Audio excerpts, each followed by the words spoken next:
Hi everyone and welcome back to my channel. The original article dives into the budding tension and potential romance between Sonny Corinthos and Ada Justine Turner on General Hospital, highlighting Donna's matchmaking role and their cat-hand-mouse dynamic.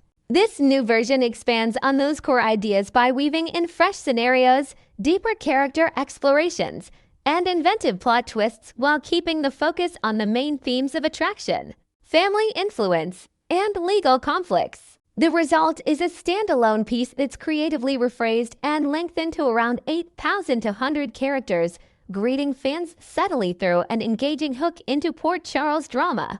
Whispers of romance in Port Charles, Sonny's unexpected ally. Fellow enthusiasts of the twists and turns in Port Charles, have you felt that familiar buzz lately? As the sun sets over the familiar skyline of General Hospital's world, one storyline is quietly heating up, drawing eyes to the enigmatic Sonny Corinthos and the sharp-witted Ada Justine Turner. It's been ages since Sonny's heart seemed truly engaged, leaving fans wondering if a new chapter is unfolding, one that blends danger, charm, and a touch of innocence from an unlikely source. This isn't just another fleeting flirtation. It's a slow-burning intrigue that could redefine loyalties and spark debates among longtime viewers. Sonny Corinthos, the steadfast kingpin with a soft spot beneath his tough exterior, has navigated a labyrinth of romances over the years, each one laced with passion and peril. Yet, his recent interactions with Justine Turner carry a fresh electricity, reminiscent of past entanglements but infused with modern stakes. Picture this: Sonny, ever the strategist in his shadowy empire, crossing paths with a prosecutor who's as determined as she is alluring. Fans have caught those subtle glances and charged exchanges, hinting at sparks that could ignite into something more. Historically, Sonny's affections have gravitated toward women who challenge him. Think the fiery resilience of Carly Corinthos or the timeless allure of Brenda Barrett. The duo often hailed as the pillars of his emotional world. Justine, with her poised demeanor and unyielding pursuit of justice, slots neatly into that Brenda-like mold, intelligent, independent, and unafraid to stand her ground. But what sets this apart? It's the way GH is layering in vulnerability, testing if Sonny's world of secrets can coexist with Justine's quest for truth.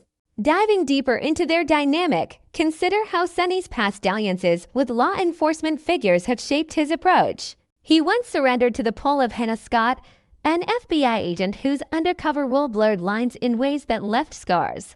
Then came Reese Marshall, another federal operative who captured his heart amid high-stakes deception, only for tragedy to underscore the risks. These weren't mere flings, they were tests of Sonny's ability to bridge worlds divided by badges and bullets. Now, with Justine, the show seems poised to revisit that territory, but with a twist: her role as district attorney amps up the professional jeopardy. Invent a scenario where, during a tense courtroom standoff, Sonny flashes that signature dimpled smile, momentarily disarming Justine's cross-examination. It's these invented moments of levity amid conflict that could draw viewers in, exploring how attraction complicates justice. Analysts of the series might note that GH thrives on such dichotomies, using them to humanize Sonny while questioning if love can truly reform a man entrenched in organized crime. At the heart of this budding connection lies Donna Corinthos, Sonny's youngest daughter, emerging as the pint-sized catalyst for change. In a recent episode that melted hearts across fan forums, Donna boldly extended an invitation to Justine during a casual visit, urging her to savor her father's legendary homemade pizza.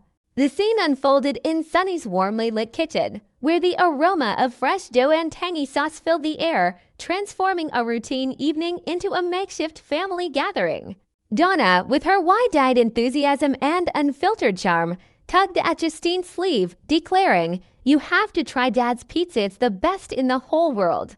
Without this child's intervention, Justine might have politely declined and retreated to her files, but Donna's persistence won out.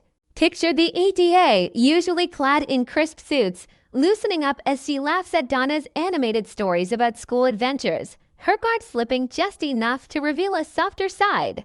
This isn't mere coincidence. It's Donna channeling her innate desire for a complete family, subtly playing matchmaker in ways that echo classic soap tropes but feel refreshingly genuine. Expanding on that pizza night, imagine the deeper layers DH could explore here. As the group shares slices, Sonny flipping crusts with practiced ease while recounting a sanitized tale of his youth in Brooklyn. Justine opens up about her own isolated upbringing, driven by a need to fight for the underdog.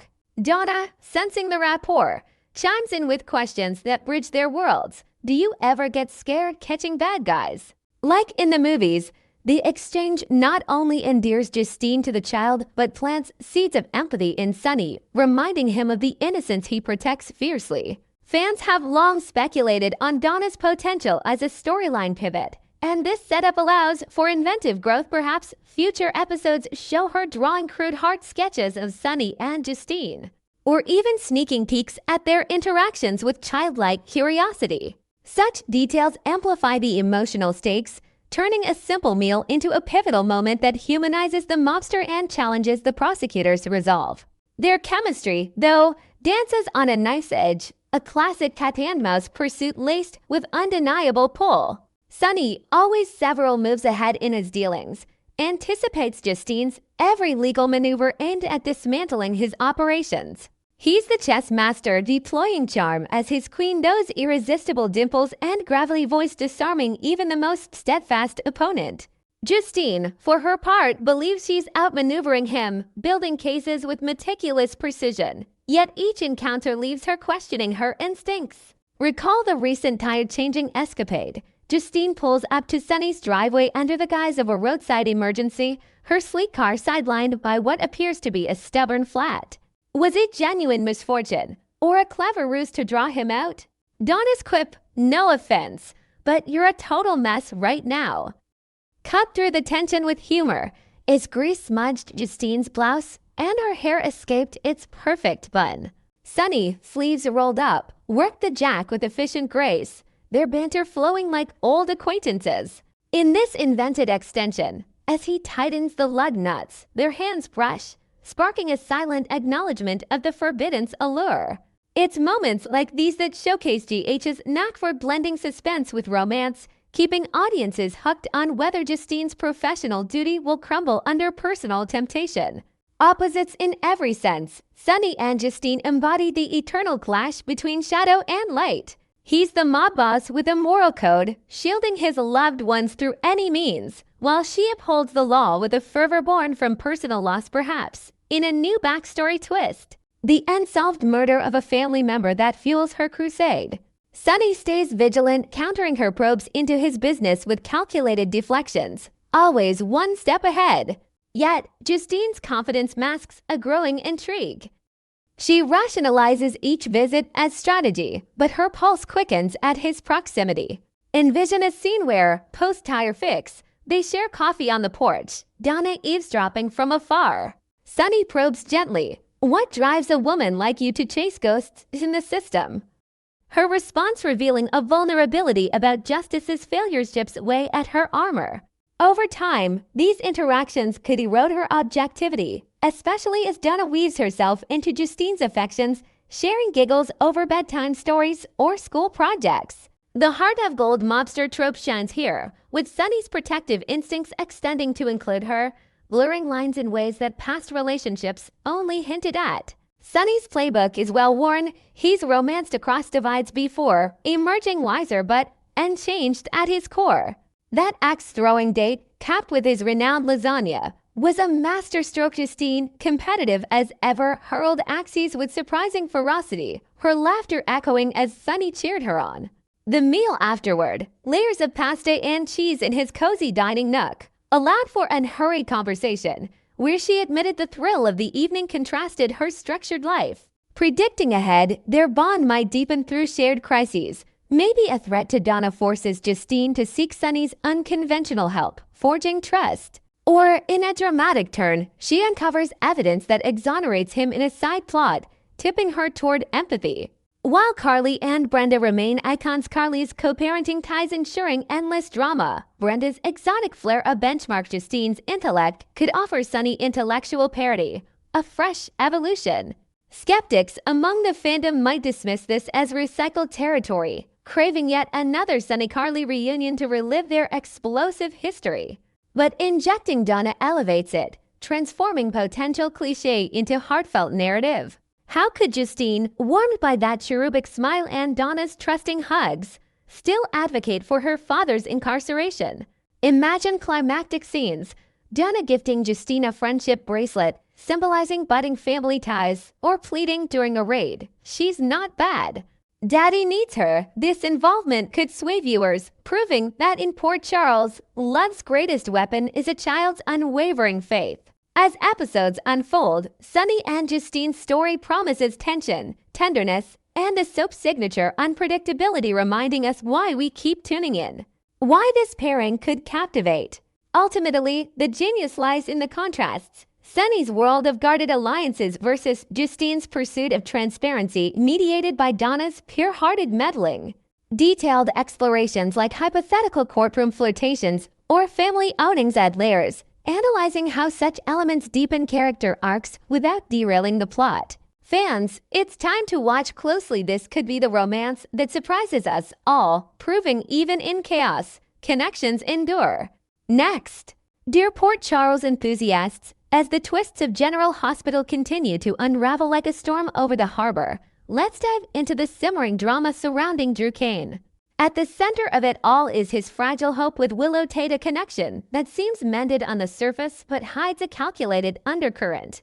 Drew, ever the optimist in matters of the heart, convinces himself that Willow's forgiveness is genuine, paving the way for a shared future amid the chaos of family secrets and betrayals. Yet, beneath this facade, Willow's true agenda emerges. She's strategically leaning on Drew's influence and resources to reclaim custody of her children. A desperate bid born from her own turbulent past. Once her goals are secured, the fallout could be brutal, leaving Drew discarded and searching for solace in the arms of someone who matches his complex, shadowy nature. Imagine the scene, Drew, with his chiseled features and brooding intensity, misreading Willow's subtle smiles during a quiet evening at the Quartermain estate. He's picturing lazy afternoons by the lake with her, rebuilding trust after years of pain inflicted by his own questionable choices. But Willow, hardened by her experiences in the Corinthos orbit, views him as a necessary ally, not a soulmate. Her plan unfolds methodically, leveraging Drew's business acumen to navigate legal battles over the kids, perhaps even pulling strings through his elk connections to sway judges or intimidate rivals. When the moment arrives, her exit will be swift and unceremonious, like a door slamming in the dead of night. Drew, no stranger to rejection, will dust himself off, his wealth and charisma acting as magnets for fresh romantic prospects. In the glittering yet treacherous world of Port Charles, plenty of women could step into the void, each bringing their own brand of fire to ignite his next chapter. First on the horizon is Ava Jerome, the epitome of unapologetic allure and moral ambiguity. Ava, with her sultry gaze and history of navigating the underworld, would find Drew's ethical lapses not just tolerable, but invigorating. She's never truly abandoned her darker impulses. Recall how she once bound Rick Lansing in a web of manipulation, using chains both literal and figurative to keep her secrets locked away. Pairing her with Drew could birth the most electrifying villainous duo Port Charles has seen since the glory days of the Casadines. Their union wouldn't be built on redemption, but on mutual admiration for each other's ruthlessness. Picture them scheming in dimly lit galleries, Ava's art world facade masking plots to undermine the Corinthos empire, while Drew's military-honed tactics provide the muscle. They torment the town elite, from lavish galas where whispers of their alliance spread like wildfire, to calculated strikes against foes like Sonny, who once crossed them both. This power couple could redefine chaos in Port Charles, blending Ava's seductive cunning with Drew's strategic mind, turning every social event into a battlefield of intrigue and passion. Their chemistry. Explosive late-night confessions over vintage wine, where vulnerabilities surface just enough to deepen the bond, only to fuel more devious plans by dawn. Shifting gears to a wild card from the fringes, consider Jacinda, the enigmatic newcomer who's transforming Port Charles into her personal canvas of reinvention. Modeled after a modern-day fairy tale gone awry, Jacinda's arc echoes the rags-to-riches allure of Pretty Woman, but with Michael Corinthos as her unlikely benefactor, sponsoring her ascent into high society.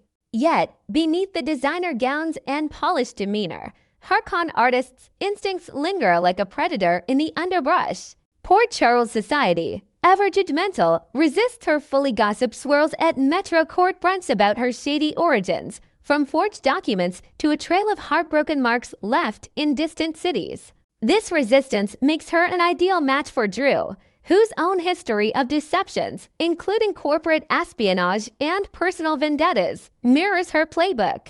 Why hold grudges over past cons like the one she pulled on him during a high-stakes investment deal?